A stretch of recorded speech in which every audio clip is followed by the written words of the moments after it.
5 BUMD baru ini tidak boleh lagi ada istilahnya bagi-bagi jatah untuk para ASN, pensiunan ASN. Kalau saya pribadi, ke depan LJU ini sudahlah, kita stop saja, kita matikan saja, hidupi yang 5 ini. Sudah refocusing. Ya. Kemudian ini apakah momennya tepat di masa situasi pandemi, kemudian pemerintah daerah menggagas 5 BUMD baru? Nah, di luar itu, ya kita juga harus mendengarkan, dan Pemprov juga harus jujur bahwa keberadaan mereka ini ibarat hidup tak mau mati pun segan. Hidup segan mati mau. Jadi begitulah.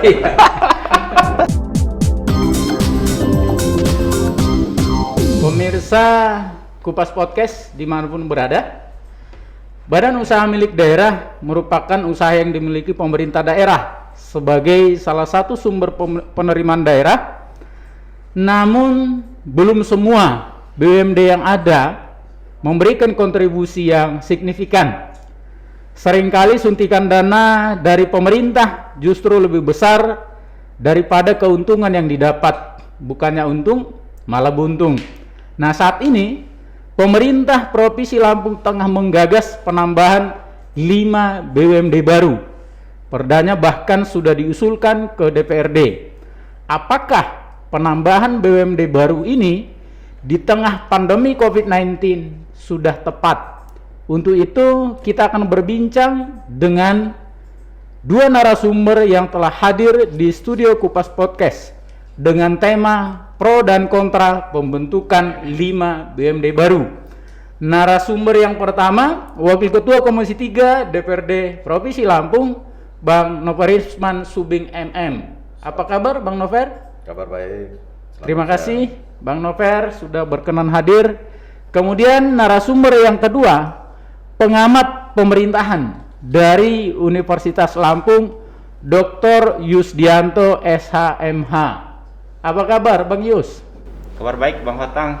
Nih, alhamdulillah ini sudah diundang lagi nih di podcast Kupas Tuntas nih. Saya cukup bahagia dan cukup senang sekali, apalagi di sebelah kita ini ada senior kita yang aktivitasnya Bang Fatang ya. Iya. Aktivitasnya yang nggak bisa kita tangkap secara waktu gitu. Kadang hari ini di Lampung, kadang besok di Jakarta, kadang besok. Mobilitasnya tinggi ya Bang. Makanya kita cukup ini bahagia sekali kan bisa. Baik Bang.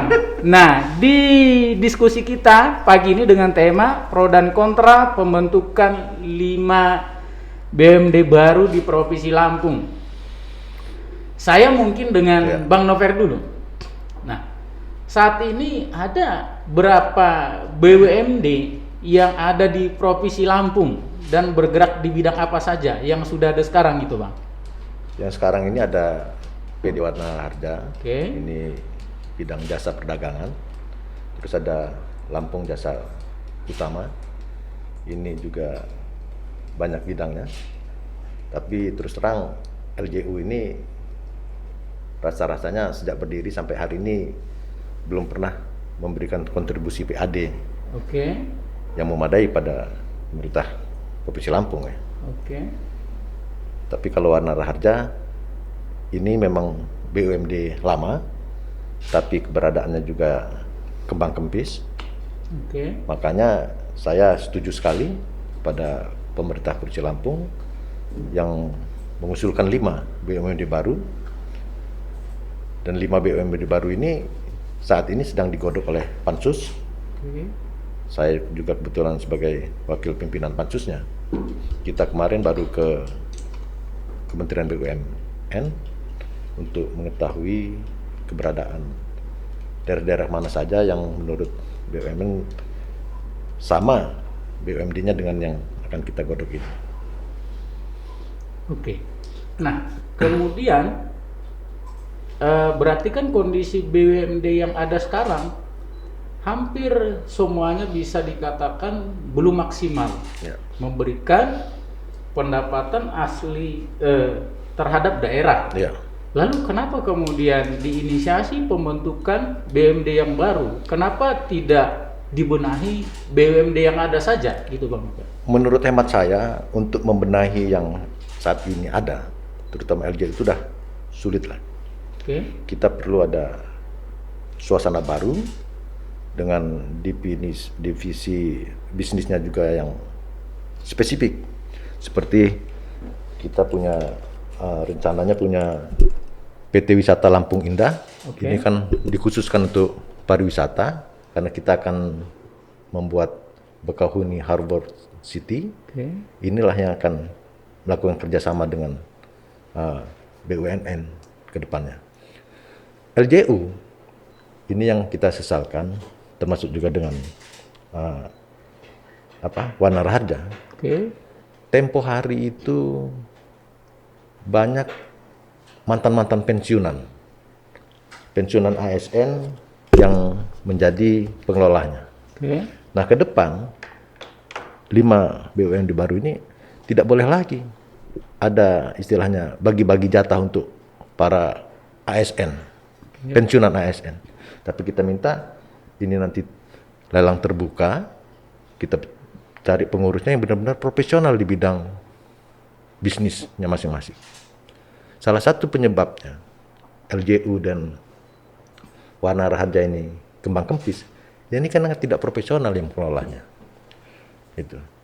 Jadi kalau saya pribadi, ke depan LJU ini sudahlah, kita stop saja, kita matikan saja, hidupi yang 5 ini. Dengan suasana yang baru, mungkin dengan investasi yang baru, dengan pemodalan yang baru. Saya rasa itu, Pak. Artinya kalau soal manajemen ini kan masih bisa diperbaiki, tidak perlu harus membuat sebuah perusahaan baru lagi seperti itu, Bang Novel. Ya, satu sisi memang begitu, tapi satu sisi lagi kita mau yang suasana yang serba baru. Kita mau suasana yang baru, nggak ada embel-embel yang lama lah. Kita mau yang baru, ini start BUMD baru. Jadi maunya semua fresh. Fresh, gitu ya? iya. Oke, Bang Yusdianto, ini agak menarik ini. Iya. Karena tadi Bang Novel bilang hampir semua BUMD yang ada hari ini Iya. belum kondisinya tidak begitu sehat, jadi sehingga kontribusinya tidak maksimal terhadap pendapatan asli daerah. Kemudian ini sudah ada rencana lagi membentuk 5 BUMD yang baru. Menurut pandangan Bang Yusdianto seperti apa? Ya, jadi saya kira kita perlu pertama berangkat dari alasan utama terkait dengan gagasan mengapa kemudian muncul pendirian BUMD ini. Oke. Jadi gagasan pertamanya yang melatar belakangi kan publik membutuhkan listening terkait dengan mengapa kemudian ini digulirkan BUMD ini. Kita tidak berdebat terkait dengan apakah ini boleh atau tidak. Tidak. Tapi kita berharap terkait dengan rasionalisasi, listening dari lahirnya kenapa kemudian gagasan ini kemudian harus digulirkan dan sampai kepada pendirian BUMD. Karena secara objektif kita paham betul bahwa Pemprov sebagaimana pasal 331 di Undang-Undang 23 tahun 2014 terkait dengan keberadaan BUMD, kan ada 3 yang dimaksud mengenai adanya BUMD. Pertama, adanya BUMD itu adalah pertama sebagai daya ungkit atau mendongkrak ekonomi daerah. Ini yang paling penting, perekonomian. Jadi poinnya adalah terkait dengan bagaimana mendongkrak perekonomian daerah. Kita tahu dengan adanya pandemi ini, saya kira salah satu alasan yang paling utama adalah bagaimana membuat situasi dan keadaan atau membuka peluang. Ini yang paling penting, membuka peluang dari lapangan kerja. Maka perlu sebuah badan atau usaha yang diinisiasi sehingga dibuatlah BUMD ini. Kemudian prinsip yang kedua di pasal 331 itu adalah yang paling utama adalah pemerintah kemudian menyiapkan terkait dengan kebutuhan real yang hari ini dibutuhkan oleh publik. Misalkan terkait dengan barang jasa, kemudian pariwisata, asuransi dan seterusnya. Ini kan yang paling urgen yang dilihat mengapa kemudian BUMD itu dilahirkan. Yang paling penting yang ketiga adalah yang paling jelas adalah keberadaan BUMD ini harus dan wajib ya menghasilkan dividen terkait dengan APBD. Saya kira 3 klausul ini adalah alasan mengapa kemudian gagasan itu kalau kita lihat cantolannya di pasal 331. Nah, terkait dengan situasi yang tadi disampaikan oleh Kanjeng Novel bahwa memang kita juga perlu objektif pula untuk memberikan listening terkait dengan kondisi BUMD yang ada sekarang. Kita harus jujur, Bang Otang ya, dan seluruh pendengar Kupas Tuntas ya dimanapun berada, mengatakan bahwa dari sekian banyak BUMD, hanya BUMD yang basisnya perbankan yang itu memberikan dividen terkait dengan PIAD Pemprov. Seperti Bank Lampung seperti misalnya. Bank Lampung misalkan. Nah, di luar itu ya kita juga harus mendengarkan, dan Pemprov juga harus jujur mengatakan kepada DPRD dan kepada publik bahwa keberadaan mereka ini ibarat hidup tak mau mati pun segan. Ya, hidup segan mati mau. Jadi begitulah. Nah, tapi kita juga perlu mengingatkan, jangan karena satu tikus kemudian kandangnya dibakar. Iya. Jadi menangkap tikus dalam kandang, bukan tikusnya tertangkap tapi kandangnya yang dibakar. Jadi saya kira pemahaman itu juga perlu kita kirimkan pesannya. Dan yang berikutnya adalah terkait dengan keinginan, gagasan. Kita sebetulnya silahkan saja. Tadi pertama adalah kita mengatakan bahwa gagasan ini baik, tapi juga harus melihat. Maka lagi-lagi saya dalam dialog ini perlu menyampaikan kepada publik dan kepada para pengambil kebijakan bahwa ketika gagasan ini akan dilakukan, maka sandaran pertamanya adalah regulasi. Sandaran pertamanya regulasi. Kalau kita lihat di regulasi pembentukan BUMD, pertama kan poinnya ada di Undang-Undang 23 tahun 2014. Kemudian yang kedua adalah Peraturan Pemerintah Nomor 54 tahun 2017. Lalu kemudian lahir lagi PP 54 ini terkait dengan tata cara pendirian BUMD. Kemudian yang ketiga PP 37 tahun 2018 terkait dengan tata kelola keuangan. Kemudian ada lagi Permendagri, yang jelas itu Permendagri 118 tahun 2018 terkait dengan rencana bisnis ya BUMD. Nah, yang kalau kita melihat balik ke regulasi di pasal 10 ya, pasal 10 di PP 54 itu disebutkan bahwa pengusulan BUMD harus berdasarkan beberapa syarat. Pengusulan BUMD itu syarat pertamanya itu ada analisis bisnis, kemudian analisis pendirian, analisis kebutuhan, analisis kelayakan, kemudian yang ketiga, yang keempat itu adalah terkait dengan progres 3 tahun APBD sebelumnya, lalu kemudian RPJMD. Nah, kita lihat saja, kembalikan ke sandaran pasal 10 poin kedua terkait dengan tata cara mendirikan BUMD. Kemudian dilanjutkan di Permendagri 118 tahun 2018 pasal 37 terkait dengan tata cara dan syarat dilaksanakan pendirian BUMD. Syarat pertama di PP 37 itu adalah, syarat pertama di pasal 37 itu adalah yang pertama terkait dengan harus ada tim. Pertama, tim. Harus ada tim pengusul BUMD ini. Siapa kira-kira tim pengusulnya? Kan perlu kita lihat siapa tim pengusulnya. Kemudian yang kedua, harus kita lihat apakah sudah ada. Kalau kita kembali ke regulasi yang disebutkan di PP 54 tadi adalah terkait dengan analisis kebutuhan dan analisis kelayakan dan analisis bisnisnya terkait dengan BUMD tadi. Karena beberapa regulasi yang saya baca di Kementerian Otonomi Daerah, khususnya di keuangan, Kementerian Keuangan Daerah yang salah satu membidangi terkait dengan pendirian BUMD, itu sudah memberikan sebuah guidance terkait dengan syarat pendirian BUMD itu. Maka kalau kembali kepada apakah ini layak dan tidak layak, maka jawabannya adalah semua harus kembali sandarannya regulasi. Kalau sandaran regulasi itu sudah dipatuhi, maka kemudian ini bisa jalan. Salah satunya adalah, tetapi ini secara yuridis ya kalau saya melihat, tapi secara sosial, pandangan secara sosial, kalau hukum ini kan membaca 4 hal, Bang Otang dan seluruh pendengar dan pembaca Kupas Tuntas ya. Ada 4 analisis yang selalu dipergunakan oleh teman-teman di bidang kebijakan. Pertama, melakukan analisis secara yuridisnya dulu, jadi melihat sandarannya, lalu kemudian melihat pada materi yang disampaikan terkait dengan gagasan ini. Kemudian yang ketiga, melihat pada praktek sosial budaya, apakah kemudian munculnya BUMD ini sama nasibnya ya Bang Otang ya, seperti yang disampaikan oleh Kanjeng Naper tadi, sama nasibnya. Nah, ini perlu dibandingkan, dikomparasikan. Nah, kemudian yang keempat adalah analisis sarana dan prasarananya terkait dengan hadirnya BUMD itu. Nah, kalau yang kita lihat di beberapa guidance petunjuk dari Kementerian Otonomi Daerah, Kementerian Dalam Negeri dan Keuangan Daerah itu menjelaskan bahwa pendirian itu harus berbasis pada kebutuhan dan kelayakan terkait dengan kepentingan hadirnya BUMD itu.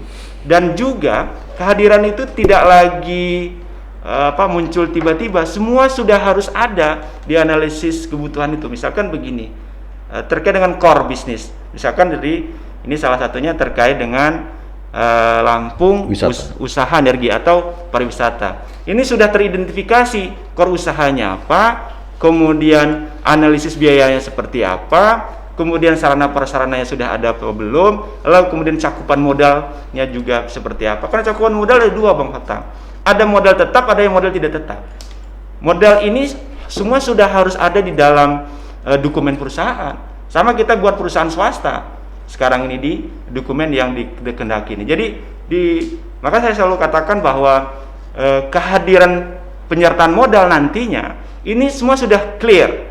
Baru kemudian DPRD dengan polisinya kemudian memberikan suntikan. Makanya saya katakan ada sebuah kendaraan sudah siap ready tapi nggak punya bensin, bensinnya disiapkan oleh DPRD, gitu. Jadi menarik ini, Ya. Jadi apa yang disampaikan oleh Pak Yusdianto tadi itu soal analisa dan sebagainya, ini sudah ada semua, dan ini sudah lengkap semua. Jadi sekarang ini apa yang disampaikan ini sudah ada semua, dan itu sudah dalam bentuk RAPBD. Nah itu, jadi udah clear, Pak. Berarti untuk penyertaan modal ini sudah dipersiapkan di tahun ini? Kalau soal penyertaan modal, ini belum harus tahun ini belum. Tapi kita siapkan dulu ini kendaraannya. Iya. Dan kita sudah pernah diskusi juga sama Pak Yusdianto ini. Bagaimana dengan menyikapi dengan BUMD yang ada kemarin? Dia setuju, dibubarkan saja. Ini core bisnisnya lebih spesifik. Tidak. Kalau LJU kan satu tapi banyak core. Ini lebih spesifik. Udah setuju sama saya waktu itu. Kita sudah sering diskusi. Mungkin penonton kita pengen tahu juga nih, Bang Novel. Waktu dulu pembentukan BUMD yang ada sekarang, ada seberapa besar penyertaan modal yang yang diberikan oleh pemerintah daerah? Saya lupa ya. LJU itu zamannya Pak Sarudin itu ya. Itu pendirian awalnya 10 miliar ya. Gitu. Lupa saya itu karena periode zaman Pak Sarudin. Nah, kemudian ini kan di situasi pandemi. Iya. Nah, di tengah situasi pandemi ini sekarang fokus anggaran juga lebih diarahkan ke faktor kesehatan dan pemulihan ekonomi. Makanya terjadi banyak refocusing. Kemudian ini apakah momennya tepat di masa situasi pandemi kemudian pemerintah daerah menggagas 5 BUMD baru? Karena kaitannya tentu nanti dengan penyertaan modal gitu kan. Rancangan peraturan daerah ini sudah bukan hanya baru sebulan 2 bulan ini saja. Sampai sudah hampir 1 tahun Pemda memberikan masukan ke Dewan dan kita baru jadwalkan sekarang. Soal itu, kalaupun ini sudah disahkan, bukan otomatis langsung Pemda mengucurkan dananya ke sini, enggak. Ini juga nanti dilihat dengan situasi ekonomi keuangan Pemda Pro. Kan itu. Kalau memang kebutuhan ini yang berapa puluh miliar itu nanti sudah anggaran juga keuangan kita normal kembali, baru dong. Jadi tidak harus tahun ini? Tidak harus tahun ini. Yang penting bisa persiapkan dulu gitu ya? Perangkapnya. Nah soal modalnya mungkin bisa tahun depan. Sekarang sudah sampai di mana prosesnya, Bang? Perdanya ini? Kita baru dalam rangka kemarin baru kunjungan ke Kementerian BUMN. Nah mungkin karena kita ini ada kegiatan lagi, mungkin minggu depan akan kita rapatkan kembali untuk menentukan masukan-masukan dari tenaga ahli dan sebagainya.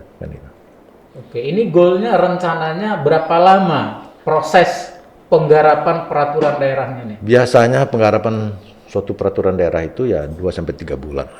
Paling cepat. Berarti tahun ini targetnya ini selesai? Bisa selesai, bisa juga molor. Nah, itu perusahaan apa saja dan kemudian berapa rencana penyertaan modal yang direncanakan oleh pemerintah? 5 perusahaan ini saya lupa ya 20 ya. Hah? Kalau nggak salah 20 miliar yang bidang wisata Lampung ini yang 30 miliar. Karena ada data di kita ini Bang, Iya. catatan di kita, ini rencana pembentukan 5 BUMD baru ini membutuhkan anggaran sekitar 140 miliar. Ada bahkan yang mendapat 40 miliar, miliar, ya. dan ada yang mendapatkan 25 miliar gitu. Iya. Yang 40 miliar itu yang wisata Lampung Indah rencananya. Oke. Yang lainnya itu ya berapa itu? 20 atau 25 miliar. Oke. Gitu. Nah, dari 5 BUMD ini, fokusnya mau kemana saja ini? Fokus bisnisnya. Yang pertama, yang menurut hemat saya pribadi, ini fokus bisnisnya di PT Wisata Lampung Indah.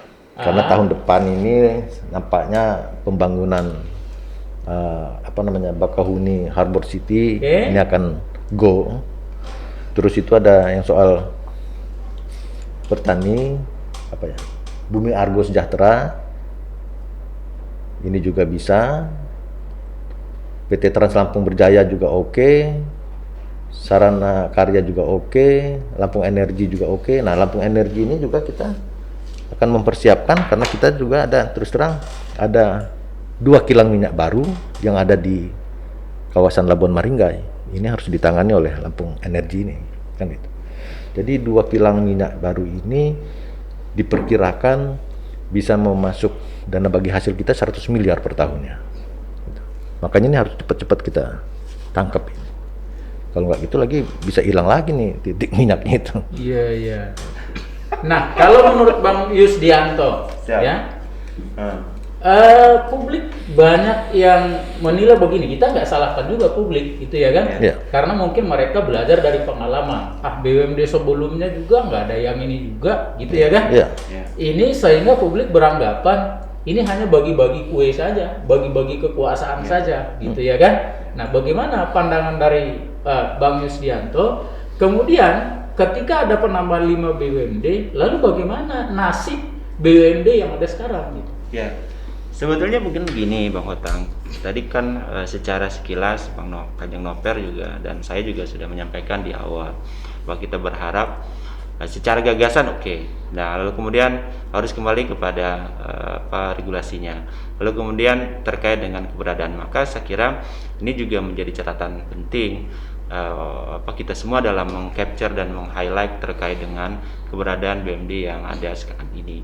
Nah, ini kan kita membandingkan begini. Kalau misalkan tadi kan kita berharap begini. Sebelum ini kan gubernur dan jajaran DPRD kan berharap ini kan segera untuk running jalan. Nah, tapi kan ini kan keadaannya kemudian kalau kita lihat, kita komparasikan bahwa masih ada BUMD ini yang juga perlu dikasih sebuah kesimpulan terkait dengan ini. Nah, kenapa? Maksud saya kesimpulan begini. Katakanlah pertama kita capture LJU, Lampung Jasa Utama, Lampung Jasa Usaha ini, Lampung Jasa ini. Nah, LJU ini kan lahir di periode sebelumnya. Nah, kemudian kita lihat keberadaan mereka ini juga sudah menyerap anggaran yang sudah cukup besar, tidak hanya sedikit.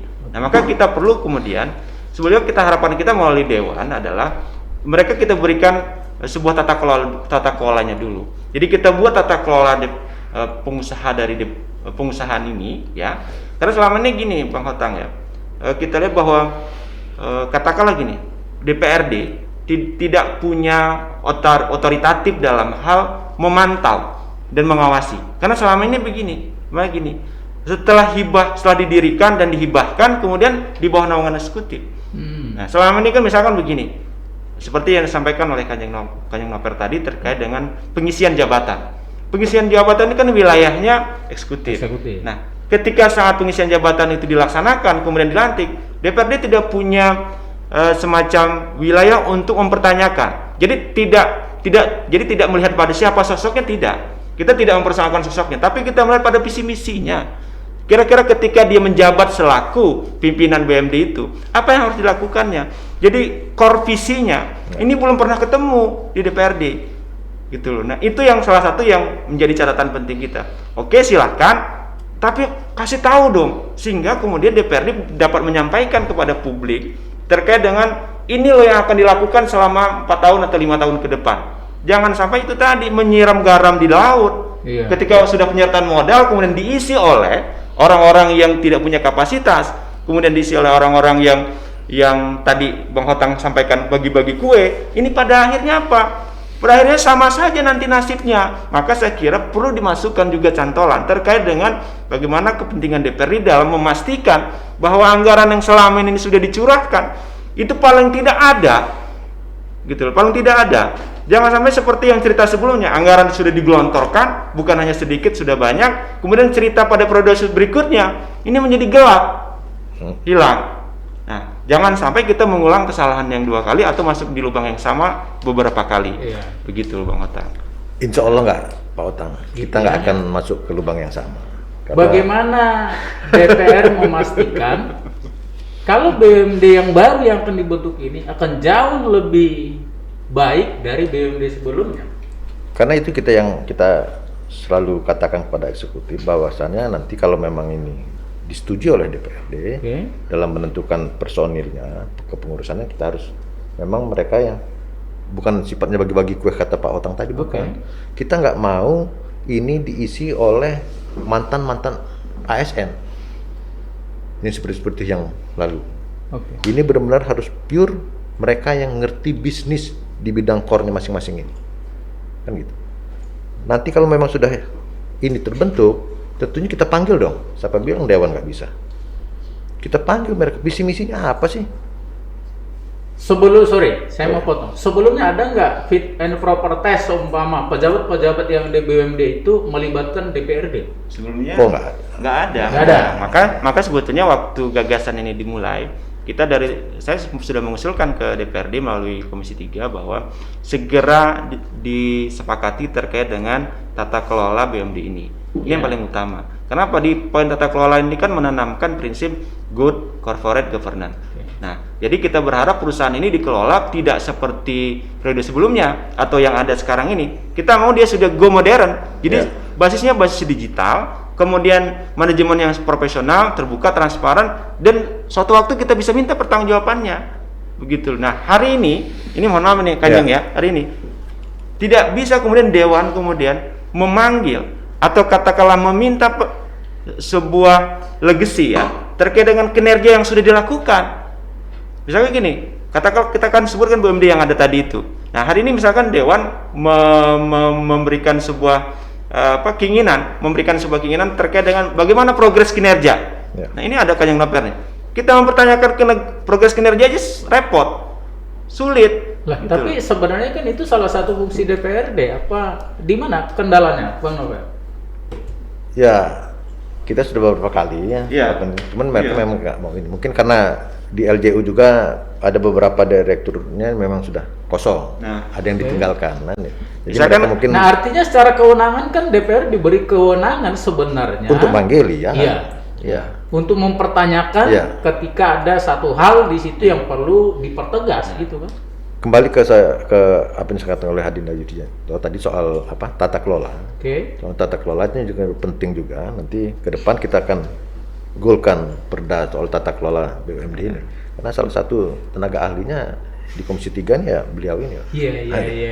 Jadi apa yang disampaikan ini ya itulah sama dengan kita. Iya. Jadi sudah dirancang dengan baik gitu Ini sudah Kemudian Bang Nover, publik juga mungkin pengen tahu nih, dengan rencana pembentukan 5 BUMD baru ini dari sekian fraksi DPR Provinsi Lampung, apakah semua bersepakat?